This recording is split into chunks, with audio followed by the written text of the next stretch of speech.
안녕하세요. 9월 23일 금요일입니다. 오늘 말씀 나눔 시작하도록 하겠습니다. 우리 잠시 기도하시고 계속해서 우리 말씀 보도록 하겠습니다.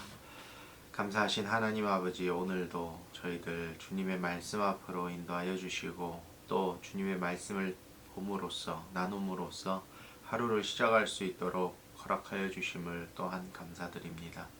아버지 하나님, 이 시간 저희들과 함께하여 주시고 주님의 말씀을 나눌 때에 주님의 크신 은혜와 역사가 우리 가운데 임할 수 있도록 주님 허락하여 주시옵소서. 모든 것들을 온전히 주님께 맡겨드리며 살아계신 우리 구주 예수 그리스도의 이름으로 기도드렸습니다. 아멘. 오늘 창세기 11장입니다. 드디어 우리 창세기 11장 이제 나누게 되었습니다. 계속해서 우리는 창세기를 묵상하고 있습니다. 처음 하나님께서는 온 우주를 창조하셨고, 그리고 다시 우리 사람들이 살아갈 이 땅을 또 창조하셨습니다. 그리고 이어서 이 땅에서 살아갈 수많은 피조물들을 말씀으로 창조하셨습니다. 그리고 마침내 하나님께서는 하나님의 형상을 닮은 우리 인간을 창조하셨습니다. 그리고 나서 하나님의 시선은 아담의 자손 중에 셋의 자손으로 이어집니다. 그 사이에 아담이 범죄하고, 그리고 사람들이 범죄하게 되었을 때 하나님의 시선은 셋의 자손으로 이어집니다.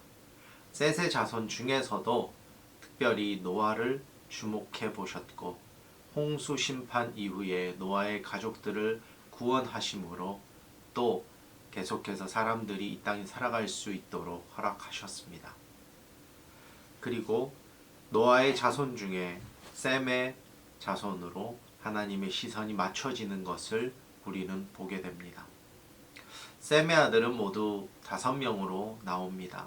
순서에 따라서 아마 셋째 아들인 것 같은데, 셈의 아들 중에서도 셋째 아들인 아르박사색에 하나님의 시선이 맞춰지는 것을 볼 수 있습니다.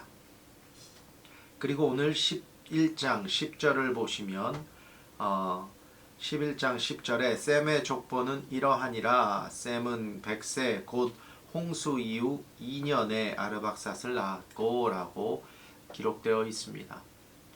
이제 셈의 자손들 중에서도 아르박사색에 그 초점이 맞추어진 것입니다. 그리고 오늘 함께 본문 이제 오늘 계속해서 보게 되는데, 27절에 보면 아르박사색 족보가 쭉 이어져 오다가 데라에게까지 이어집니다. 데라가 누구입니까? 바로 아브라함의 아버지입니다. 결국 아브라함까지 그 족보는 이어지면서 11장은 막을 내리게 됩니다. 많은 사람들이 왜 다른 사람들에 대해서 말하지 않느냐라고 물어볼 때가 있습니다. 그런데 우리가 보는 이 성경은 온전히 오실 메시아에 대해서, 그리고 다시 오실 메시아에 대한 이야기로 채워져 있습니다. 결국 그리스도에게 초점이 맞춰져 있다는 것입니다. 그래서 셈의 족보는 아르박삭과 셀라와 에벨로 이어지면서 그 계보가 계속해서 내려가고 있습니다. 앞으로도 계속 보시게 되겠지만 아브라함의 아들 이삭, 이삭의 아들 야곱과 에서, 야곱과 에서 중에서도 야곱에게 초점이 맞춰지고요. 야곱의 12아들 중에서도 또 초점이 유다로 또 맞춰지게 됩니다.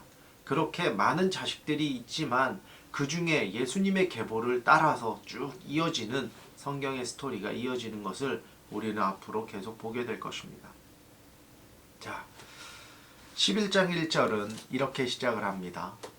온 땅의 언어가 하나요 말이 하나였다라고 시작합니다. 그리고 여기서 온 땅은 온 세상을 말하고 또 온 인류를 뜻합니다. 즉 온 인류가 모든 동일한 언어를 사용했다라는 것을 성경은 이야기하고 있습니다. 2절은 그들이 동방으로 옮겨갔다라고 나오는데 이 동방이 어디냐? 자, 우리 성경, 한글 개역 성경은 그들이 동방으로 옮기다가 라고 되어 있습니다. 꼭 사람들이 다른 쪽에서 동방으로, 동쪽으로 옮겼다라는 뜻으로 보이기에 충분하게 동방으로 옮겼다라고 되어 있습니다. 그런데 영어 성경을 보면 어떻게 되어 있느냐? 영어 성경을 보면 어디 있나 봅시다. And as people migrated from the east라고 되어 있습니다. From the east, 동편으로부터, 동쪽에서부터 사람들이 이주해 갔다라고 되어 있습니다.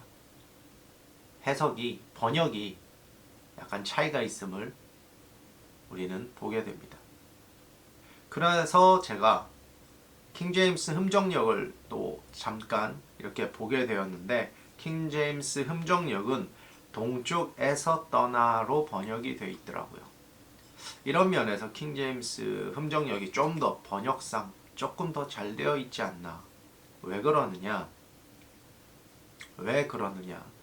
성경을 이해하고 해석하는 데 있어서 이거는 약간의 차이점이 있습니다. 그래서 조금 번역상 우리 개역 성경이 약간 좀 부족한 면이 없지 않나 라는 생각을 해보게 되었습니다. 아무튼 사람들이 동편으로부터 떠나서 거주지를 옮기고 있다라는 것이 팩트입니다. 동편으로부터 떠났다는 말은 그러면 이 동편은 어디를 말하는 것인가? 많은 주석가들은 이 동편을 에덴의 동편이라고 이야기를 합니다. 그래서 이 주석가들, 학자들의 말에 의하면 동편으로부터 떠났다는 말은 하나님의 관점에서 볼 때 하나님이 거하시는 에덴에서 동쪽으로 멀리 멀어져 갔다라는 뜻이 된다는 것입니다. 원문상에서 동편으로부터 떠났을 때란 단순히 방향만을 이야기하는 것이 아니라 하나님이 계신 곳으로부터 멀리 멀어져 갔다, 하나님과 멀어져 갔다라는 것을 또 뜻한다라고 합니다.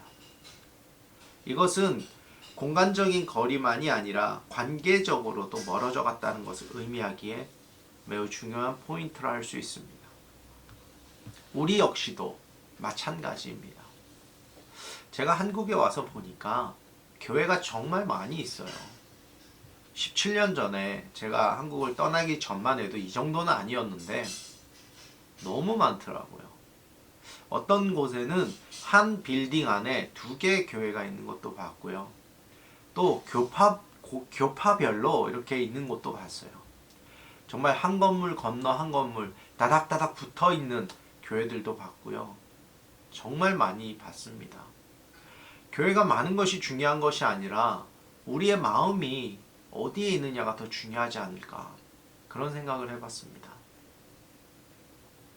교회는 많은데 그 교회를 다니는 우리의 마음이 정말 하나님께로 맞춰져 있는지, 아니면 그냥 종교적으로 다니는 건지 다시 한번 깊이 생각해 볼 문제가 아닌가라는 생각을 해봤습니다. 하나님으로부터 떠나 이동하던 그들은 시날 평지에 정착했다라고 나옵니다. 그리고 그때 그들이 서로 말하기를 탑을 쌓아서 하나님 계신 곳까지 이르고 우리의 이름을 높이며 우리가 흩어지는 것을 막자라고 이야기를 하며 그들은 바로 그렇게 실행하게 됩니다. 탑을 쌓기 시작합니다. 그들은 자신들의 이름을 내기 원했고 흩어지지 않기를 원했습니다. 그리고 무엇보다도 하나님이 계신 곳까지 이르기를 원했습니다. 우리는 처음 하와가 선악과를 따먹을 때 뱀의 한마디에 흔들린 것을 우리는 봤죠. 뱀이 뭐라고 했습니까? 하나님과 같이 될 것이다. 그 말에 하와는 선악과를 다시 보게 되고 그걸 보자 먹음직도 하고 보암직도 하게 탐스러웠다라고 기록합니다. 하나님과 같이 되기를 원했던 그가 그렇기 때문에 선악과를 따먹었듯이 인류의 이 바벨에 있는 이 신할 평지에 있던 이 사람들 역시도 하나님의 자리까지 오르고 싶었던 것입니다. 또 홍수 전의 사람들이 하나님 앞에서 죄를 많이 범했기 때문에 결국 하나님께서 물로 심판을 내리지 않았습니까? 오늘 신할 평지에 옮겨간 사람들도 역시 하나님을 대적하고 하나님이 계신 곳까지 이르기 위해 탑을 쌓는 모습에서 죄성을 버리지 못하는 우리 인간의 모습을 다시 볼 수 있게 됩니다. 그들이 탑을 쌓는 모습을 보신 하나님께서 내려와서 그들이 건설하는 탑을 보셨습니다. 그리고 서로 이르시되라며 여기서 하나님께서 삼위의 하나님이심을 다시 한번 보여주십니다. 그리고 사람들이 서로 언어가 같고 말이 통하니 이런 일을 한다며 그들의 언어를 섞어버리시는 모습을 6절에서 8절에 기록하고 있습니다. 결국 사람들은 언어가 섞임으로 서로 알아듣지 못하게 되고 바벨탑 건축하는 것을 멈추고 서로 흩어져 버리게 됩니다. 이 바벨 역시 원음으로는 혼잡, 혼란을 뜻합니다. 결국 사람들은 하나님을 거역하고 하나님의 뜻과 반대되는 일을 하다가 그냥 모두 흩어져 버리게 된 것입니다. 이제 성경은 셈의 계보 중에서 에벨의 계보를 쫓기 시작합니다. 서두에 언급했듯이 성경은 점차 그리스도의 계열을 쫓아서 하나님의 시선을 옮겨가고 있는 것을 보여줍니다. 이제 본격적으로 그리스도의 계보를 따라서 성경의 내용이 집약될 것입니다. 성경은 바로 인간을 구원해 주실 메시아, 오실 그리스도에 관한 내용이라고 말씀을 드렸습니다. 그렇기 때문에 우리는 말씀을 볼 때 예수 그리스도의 임재를 구약에서 어떻게 나타내고 있는지도 살피면서 그렇게 봐야 합니다. 오늘 우리는 먼저 어떻게든 하나님의 자리에까지 가려고 하는 인간들의 죄성에 대해서 보았습니다. 하지만 그러는 와중에도 하나님의 시선은 그리스도의 계보에 맞춰져 가는 모습을 또한 보게 됩니다. 세상이 아무리 죄로 넘쳐나고 선함이 없는 상태에 있더라도 하나님의 시선, 하나님의 관심은 그 중에서 하나님을 신실히 따르는 사람들에게 맞춰 계신 것을 보게 됩니다. 벌써 수천 년 전에도 그렇게 하셨던 하나님은 오늘도 동일하게 역사하셔서 우리 가운데 임재하십니다. 오늘도 그렇게 우리의 삶 가운데 동일하게 역사하시고 임재하시는 하나님의 은혜와 인도하심을 바라며 또한 순종하며 승리하시는 저와 여러분들이 되시기를 우리 주님의 이름으로 축원합니다.